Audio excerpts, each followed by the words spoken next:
Lelaki itu terlambat berangkat kerja seperti biasanya. Namun tidak menyadari bahwa satpam hari ini sedikit berbeda.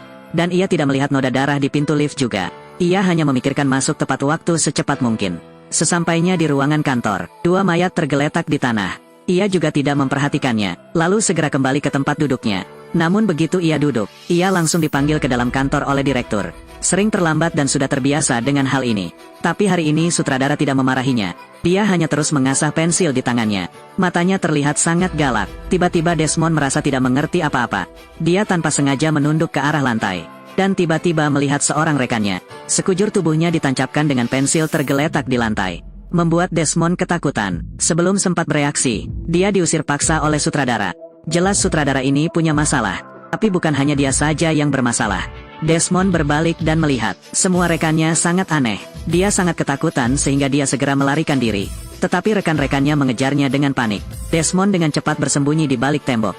Dan bisa melarikan diri untuk sementara. Tapi begitu dia berbalik, dia melihat seorang rekannya bekerja keras. Desmond hendak bertanya kepadanya apa yang terjadi. Tapi dia akhirnya memarahinya. Setelah dimarahi, dia menyesapnya minuman ringan di atas meja. Saat ini, tiba-tiba Desmond teringat melihat banyak jenis minuman ringan seperti ini kemarin. Mungkinkah ada hubungannya dengan itu? Dia tidak sempat berpikir banyak. Namun ketika Desmond hendak melarikan diri, dia tidak sengaja menyentuh kawat di lantai. Klipnya diedit seharian belum sampainya, menyebabkan dia langsung marah. Kekuatan tempurnya tiba-tiba meningkat beberapa kali lipat, melemparkan Desmond sejauh 6,66 meter, lalu menekan Desmond ke dinding lagi. Merasakan seperti dia akan mati, Desmond mencabut tanda di sebelahnya dan memukul kepalanya. Tak disangka, hanya dengan satu gerakan ini, dia mengirim lawannya kembali ke surga. Desmond belum ada sempat tenang kembali, dia bersembunyi di sebuah ruangan. Dia tiba-tiba memikirkan semua orang gila di tempat kerja, mereka sedang bekerja tanpa henti. Maka ia memikirkan sebuah rencana. Berpura-pura sangat sibuk bekerja, tak disangka, cara ini ternyata sangat efektif. Butuh waktu lama baginya untuk kabur dari kantor. Namun Desmond tiba-tiba menyadari bahwa gadis yang diam-diam dicintainya masih ada di dalam sana. Jadi dia berbalik, untung Samantha punya kantor sendiri. Dia memakai headphone jadi dia tidak tahu apa yang salah. Tapi dia sudah meminum minuman ringan hitam itu. Desmond adalah hendak mengambil kembali kaleng itu. Tapi tidak hati-hati buatnya tumpah di atas meja. Kamu menumpahkan minumanku.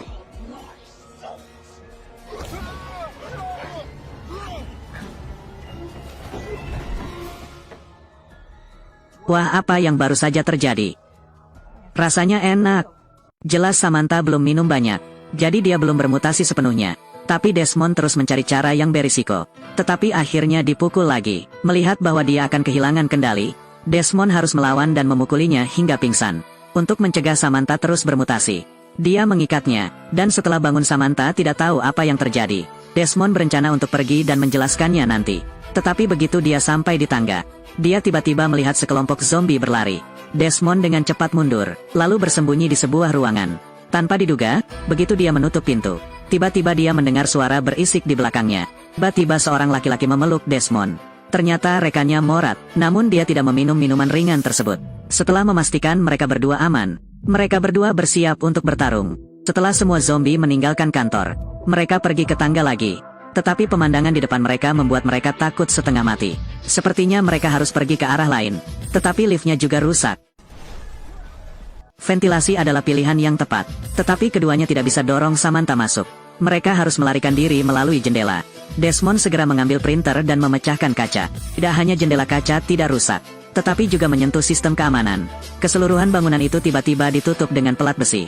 Karena ini adalah perusahaan pembuat senjata, jadi mempunyai sistem perlindungan keselamatan kelas atas. Sekarang hanya pejabat tinggi perusahaan yang bisa membukanya. Artinya mereka harus melewati lantai yang dipenuhi zombie untuk sampai ke atap gedung. Menyaksikan zombie menyerang satu sama lain, Desmond memikirkan cara sebelumnya lagi. Jadi ketiga orang itu berpura-pura menjadi zombie. Mereka dengan lancar pergi ke ruang sumber daya manusia. Para wanita di sini semuanya bermutasi. Mereka mengepung seorang lelaki tua dengan aura pembunuh. Pemandangannya sangat mengerikan. Berpikir cepat, pergi ke kantor, menyalakan pengeras suara dan mengumumkan ke seluruh perusahaan. Berpura-pura mengumumkan hari libur, menyelamatkan lelaki tua itu, lalu hanya harus melalui bagian penjualan untuk sampai ke ruangan pejabat tinggi. Tetapi staf di sini menjadi sangat tidak agresif. Mungkin mereka biasanya harus sering menghadapi pelanggan. Sepertinya satu-satunya cara adalah bergegas. Mereka semua pergi ke ruang penyimpanan, membuat senjata sederhana, tetapi ada begitu banyak zombie. Mereka harus melepaskan Samantha untuk sementara. Setelah semuanya siap, kelompok berempat itu gemetar dan berjalan keluar. Saudaraku, biar kami lewat sebentar. Tidak Lika tapi ingin pergi. Tidak mungkin.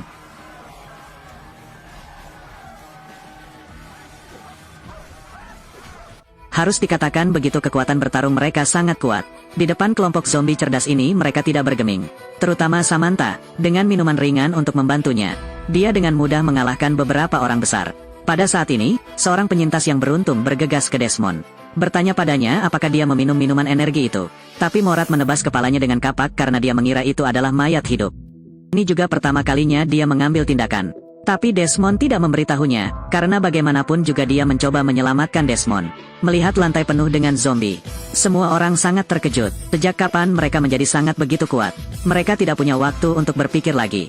Rombongan itu pergi ke pintu kantor pejabat senior. Tetapi mereka mengira 4 orang tertular. Jadi mereka tidak berniat membiarkan mereka masuk. Tetapi pejabat senior bos ini sangat ceroboh. Seorang petugas kebersihan perlahan membuka pintu. Kedua belah pihak saling memandang dengan canggung. Begitu saja, beberapa orang masuk ke dalam kantor. Begitu mereka bertemu mereka mengangkat senjata untuk melawan. Saat ini seorang bos berkata, "Di sini kami adalah perusahaan pembuat senjata. Sama sekali tidak boleh ada kekerasan." Ada yang salah dengan pernyataan ini. Tetapi kedua belah pihak meletakkan senjatanya. Setelah berbicara dengan bos mereka mengetahui bahwa memang benar minuman itu bermasalah. Tetapi minuman ini untuk memasok tentara. Dan mengapa mereka muncul di perusahaan? Dia tidak tahu. Tetapi ketika orang-orang itu berbicara, direktur memimpin para zombie ke pintu. Melihat mereka terlihat sangat marah. Sepertinya mereka sering dihambat oleh bos mereka. Direktur dengan marah berteriak, memaksanya untuk menaikkan gaji seluruh karyawan menjadi $2.500. Jika tidak, konsekuensinya akan sangat serius. Bos tertawa sinis, mengatakan bahwa jika ingin mengambil uang, dia tidak punya, jika dia ingin bisa mengambil nyawanya. Pernyataan ini membuat marah sutradara hingga ekstrim.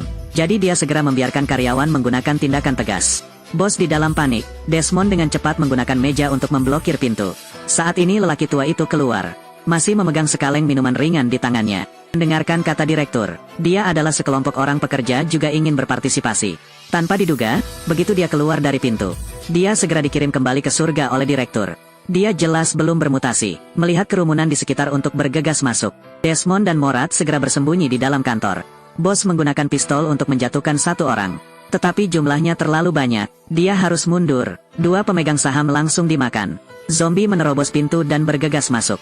Meskipun bos memegang pistol di tangannya, tidak mampu mengatasi kerumunan zombie. Ketika hendak mengisi ulang, tangannya tiba-tiba dipotong oleh direktur. Setelah membunuh bos, direktur tetap menolak untuk berhenti. Sebuah perusahaan kecil tidak dapat memuaskannya. Dia ingin menggunakan tangan bosnya untuk membuka sistem keamanan, keluar dan menginfeksi lebih banyak orang. Dia meninggalkan beberapa bawahannya untuk bersiap membunuh Desmond dan Morat. Desmond bergegas keambilkan mereka pistol. Satu tembakan menghancurkan semua orang. Meskipun bahayanya telah hilang, tapi kondisi Samantha sangat buruk. Mereka terpaksa mencari obatnya, jadi mereka membawanya ke ruang penelitian, di mana mereka bertemu dengan dokter laboratorium penelitian. Setelah diinterogasi oleh Desmond, sang dokter mengatakan yang sebenarnya. Ternyata minuman ini disediakan khusus untuk militer, untuk meningkatkan daya juang setiap prajurit. Namun batch minuman tersebut merupakan produk yang tidak valid. Tak disangka dokter memberikannya kepada karyawannya, karena bos pasti tidak akan menaikkan gajinya.